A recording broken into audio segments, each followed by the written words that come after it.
This video was sponsored by PCBWay. Alright, so this is episode 6 in the Desert Build series.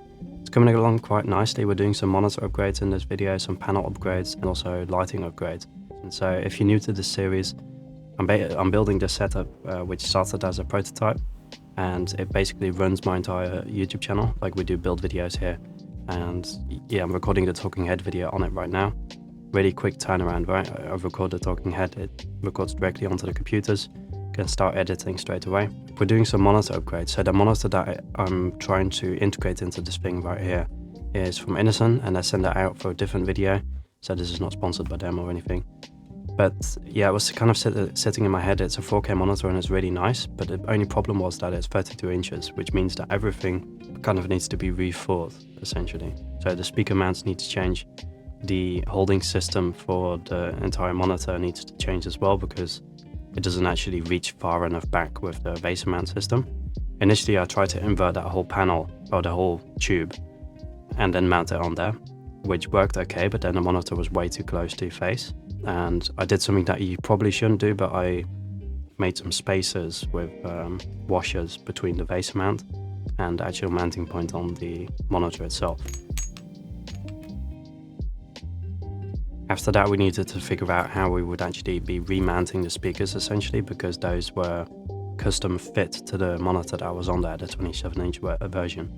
It had like a 3D printed component between there, and it had this tube. We just put that in between the base mount system and the original like holder for the monitor arm, and then we can basically adjust it a little bit more to where it actually fits. I didn't really like the look of it at first because the speakers kind of overhang over the side of the setup, and it makes it look very top heavy, essentially. But I was just like, okay, let's try it out for a little while, actually see like what it's like to use this monitor, and I was hooked pretty much immediately. Like, the size of it is really nice, but also the 4K screen is really nice, because when I do a screen recording, prior to this I had to take an extra step and turn on AMD Super Resolution to actually get it to 4K or 8K, so that the quality on YouTube is really nice. With this one, you know, just open up OBS and I can start a screen recording straight away. Really big time saver, and that's really what this setup is about, so that's pretty awesome. But it does bring certain issues with it. As I said, it looks really top heavy because the speakers are overhanging, and also we installed a KVM on this thing. The KVM only supports 1440p at 144 Hz, so it's 4K 60 at the moment. So in the Concept Desk Build series, which is a different project that I'm working on, which is turning out really awesome as well, we put these keyboards on, like the Q11 keyboards that were sponsored to us by Keychron a while back. I put them on monitor arms so that they turned three-dimensional, made like these faceplates for them and everything. And that turned out so good that I wanted to implement it on this one as well. The problem is there's also Elgato Wave microphone arms on this thing, and yeah, when you move those, they kind of hit into that, so I didn't think it would work. I wanted to reuse the monitor arm that I used for that system for a little while, just to check out if we could actually use it to mount the key light. So the key light is the light that's actually lighting me right now. As you can turn it off. So this would be without a key light, and this with it on. And you know, it's pretty handy because I have my iPad here, so it uses Silas Link. You could just adjust it to whatever you want. It's also full RGB, but we'll get into why I need that a little later on. I was actually very hesitant to buy this video light because it is quite expensive. Like, it's a flexible LED panel, and we're using it mainly because it's so low profile, right? If you put a COB on this thing, then it turns into like this massive, system, and I wanted it to be quite portable because it's on wheels as well. You know, just roll it into the hallway to get it out of the way. So the problem I also ran into is that the control box for this thing is really massive. No idea why this has to be so big, like what the reason is behind that. It seems like it could fit a full computer in this case, like, it's really weird. But yeah, I didn't really account for this. I thought it was a lot smaller, so I didn't really know where to put it. Eventually I got a pistol grip, and I just put it at the back of the setup, but that's not like the permanent position because it looks really bad. I will say though, it is quite useful to have it there, because if I want to quickly adjust the video light and not have to dive into the Silas Link app, then I can just do it over there, and it's very natural because all of the other lights in this space also have the controls at the back of it, right? So on Black Friday, I actually managed to buy myself another Elgato Wave microphone arm. This is like the Pro model, which they released a little while back. Yeah, I'm integrating it in exactly the same way. but with the Rode pod mic on there. I had that microphone for years. I have these 3D printed plugs which allow it to flush mount with the desk setup, and they work quite well for what they are. So they printed it with like 100% infill. The reason I'm putting it on there though is that there's certain content on the channel that maybe would benefit more from having a voiceover instead of like just talking headshot, because the time difference is so strange in my videos where I'm talking to you as if I'm doing the project right now, but in reality I've already done the thing and now I'm here like chatting away about something I'm doing right now, which is kind of, I don't know if that's the best strategy for these videos essentially. In episode 3 we actually printed the power panel of this setup, and we did that on my own printer. The issue with this is that most of the stuff on here was custom built in different projects, right? So the DaVinci Resolve Super Speed Editor was entirely its own project. The iPad Pro was entirely its own project, and most of these projects were sponsored by PCBWay, just like this video is. I used a print service, which is resin printing in UTR black. The quality that comes out of that is so amazing, and it's not achievable by me.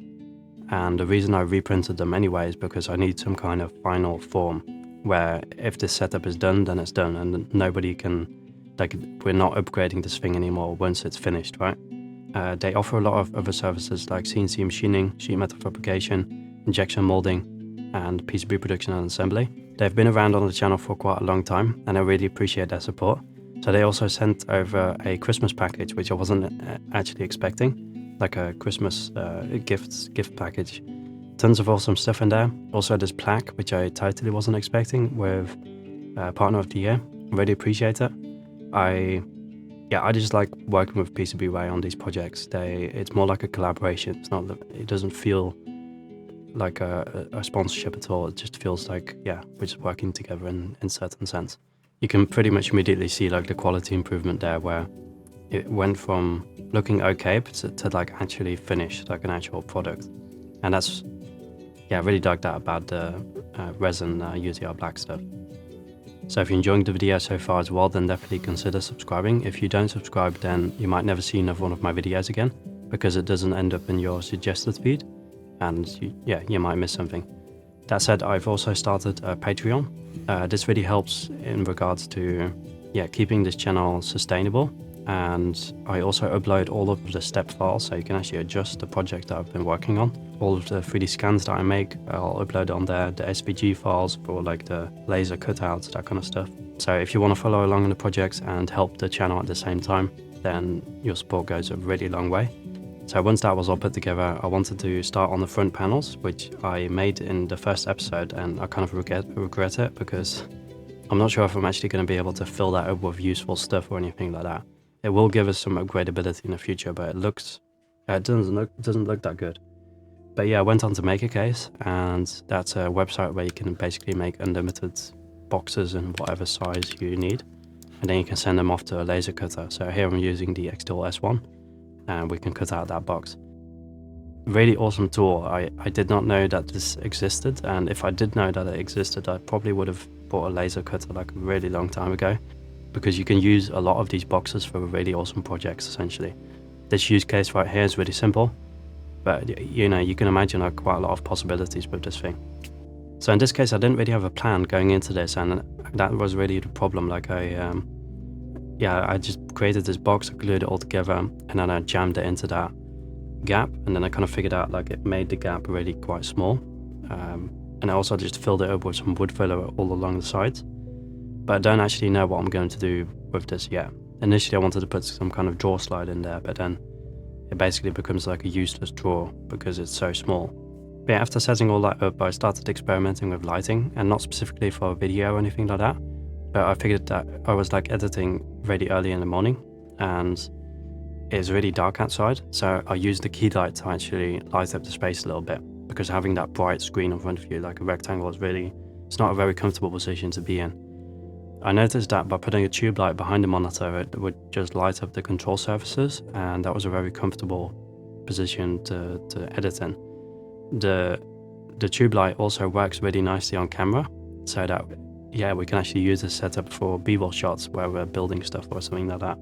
The thing is, like in CAD, everything looks really good. I've said this many times in videos, I keep getting I keep thinking it's going to look as good as in CAD with everything's going to be straight. That's not the case, especially the speakers at the side. You know, I'm rolling this thing around all day, and then the shaking of it like kind of tilts them down, makes the whole thing look kind of sad. Like I'm anthropomorphizing stuff again, but I was thinking about this, and maybe we should just go completely custom with that entire segment. So make a kind of box with the speakers inside of that, with a mount for the camera and a teleprompter like inbuilt.